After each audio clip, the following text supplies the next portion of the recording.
Flatbreads are both beautifully simple and deceptively tricky. The simplicity lies in the ingredients. There's usually no more than 3 or 4. The challenge comes in achieving that perfect texture. We want them soft, supple, and flexible. Today, I'll show you the 3 key things I focus on to get soft, pliable flatbreads like these. So, let's get into it. This video is sponsored by Squarespace.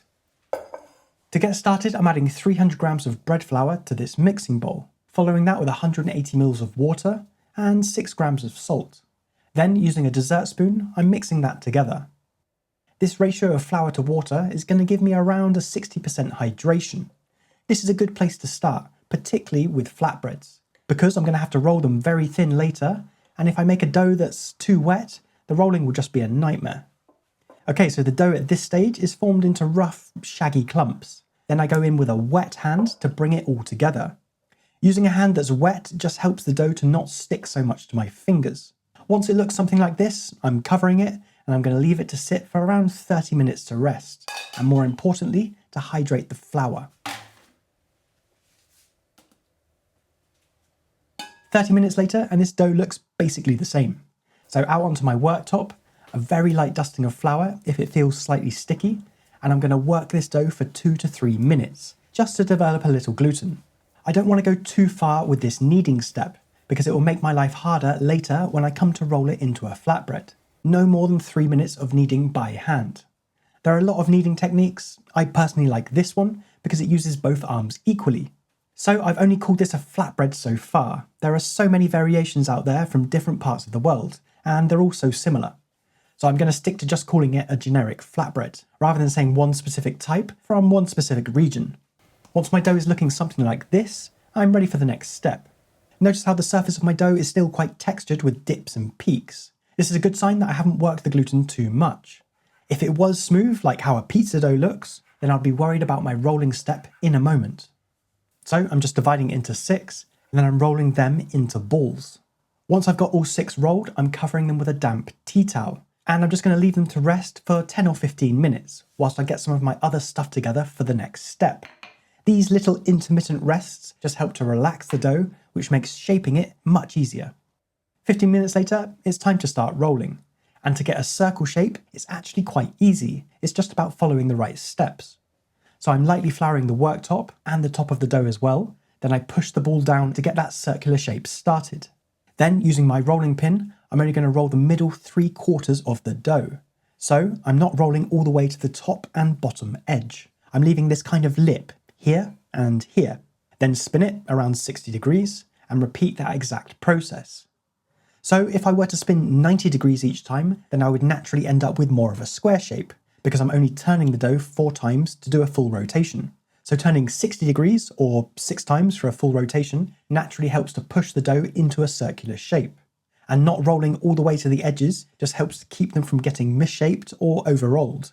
These 2 simple steps help to get something close to a circle, rather than something that looks like a map of the British Isles. Once I'm close to the thickness of a coin, I can stop moving the dough and just use the rolling pin to even out the edges, and any parts that I'm not happy with. I don't want to go too thin, so something like this. Then over to my stovetop, where I've got a large frying pan that's been gently heating up over a medium to low heat. It's important that this pan is hot, but not too hot. The only way to really find out if it's the right temperature is to try it. So, in I go. This pan is completely dry, no oil or fat at all. I will get a little sticking, but I'm not worried about that, and you can use a non-stick pan if you wish. After around 20 seconds, flip onto the other side. This looks okay to me, but my pan is a little too cool. I want to see a little colour here and there after this first flip, so I've raised the temperature under the pan a little. Then after another 20 seconds or so, flip again, and I'm repeating this flipping every 20 seconds, adjusting the temperature as I go until I start to see colour developing in places. To keep this flatbread supple once cooked, I don't want it in the pan for any more than 2 minutes. And I like my flatbreads with darker spots than this, so for the next one, I'll be keeping the temperature higher under the pan. From here, it's just about rolling and cooking. Once you get into a groove, you can do these 2 things simultaneously. So the whole rolling and cooking process shouldn't take me any more than 10 or 15 minutes. As they're coming out of the frying pan, I'm just stacking them up inside of a clean tea towel. This helps to keep them warm and, more importantly, soft and pliable. If you haven't got a tea towel you're happy doing this with, then you can use aluminium foil or 2 plates, one on top of the other, just something to trap the steam. In the end, I have this stack of soft, bendy, supple flatbreads. They're just the right amount of chewy, strong without being tough around the edges. These are great, but there's one way we can make them softer and even more supple with a few simple changes. Just before that, a quick word from today's sponsor, Squarespace. Whether you're a freelancer, a coach, or a small business owner, your website should work as hard as you do, and with Squarespace, it does. Thanks to built-in SEO tools, your site is automatically optimized to get discovered on search engines. From meta descriptions to auto-generated sitemaps, Squarespace helps to bring your ideal clients right to your digital doorstep. And when they're ready to book, you can add Acuity scheduling seamlessly integrated into your site. Acuity makes it easy for clients to schedule classes, appointments, or sessions, virtual or in person. You can manage your calendar, accept payments, send out reminders, and more, all from one intuitive dashboard. So if you're ready to grow your business, make it happen with Squarespace, your all-in-one platform for visibility, booking, and beyond. Head over to squarespace.com/Ben Goswalk to save 10% off of your first order of a website or a domain using the code Ben Goswalk. I'm keeping the flour, water, and salt ratios the same in this recipe, so we can see how the additional ingredient will affect the shaping, rolling, and cooking. So 300 grams of bread flour, then I'm following that with 50 grams of lard, breaking that into smaller pieces and rubbing it into the flour. I'm just working that into the flour by rubbing it between my fingers and thumbs until there's no more lumps of fat. Then I'm following that with 180 ml of water, 6 grams of salt, and following the same process as before. So, whilst the first recipe didn't have a specific region, this second recipe is from my favourite country in the world, Mexico. So this recipe isn't called a flatbread in Mexico, it's called a tortilla, which I'm sure you know, but it really teaches us something about how to make bread better. Most of you won't know this, but I actually lived in Mexico for almost 4 years of my life. My wife is Mexican and we recently returned to the UK to start our next chapter. A little personal update for you guys, because some of you are wondering why I've been cooking in 4 different kitchens over the last few months. Okay, so same as before, covering the dough and leaving it for 30 minutes to rest and hydrate.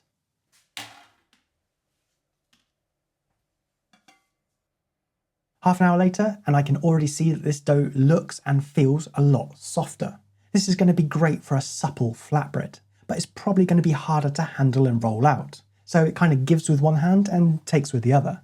So once again, I'm kneading it for no more than 2 or 3 minutes. Just this time, I'm having to flour my work surface a bit more to stop the dough from sticking. Then to shape this into balls, as it's so much softer, I can just break off little pieces in my hand like this. One quick side note, to develop more flavour in any bread dough, but it works particularly well with these 2 recipes today, is once you're at this stage, you can place them into an airtight container with a damp paper towel and keep them in your fridge for 24 to 48 hours. This gives a depth in flavour that's sometimes missing from homemade bread, and it's a great way of getting some prep done ahead of time. Anyway, once these have rested on the side for at least 15 minutes, I can roll them out. Once again, I'm having to be a bit more liberal with the flour, but this dough rolls out so much easier. This added fat has enriched the dough, making it more supple and adding another layer of flavour. Okay, so after cooking the last 6 flatbreads, my frying pan's got a little bit of a carbon build-up, but I'm not worried about this at all, and I want to show you with the right temperature regulation, even these flatbreads, or tortillas, won't stick. So I've got my temperature under the pan dialed in to where I want it, and in with the dough. So flip every 20 seconds or so, and in the pan for no more than 2 minutes. For me, this is the most important part to end up with soft flatbreads. And because of the added fat, these ones naturally get a deeper browning than the previous recipe. I'm really happy with how these have come out. They've amplified all of the qualities of the previous recipe, they smell amazing, and they'll stay fresh for longer as well. Whichever of these recipes you decide to make, you won't be disappointed. If you enjoyed this video, then you'll enjoy this one too.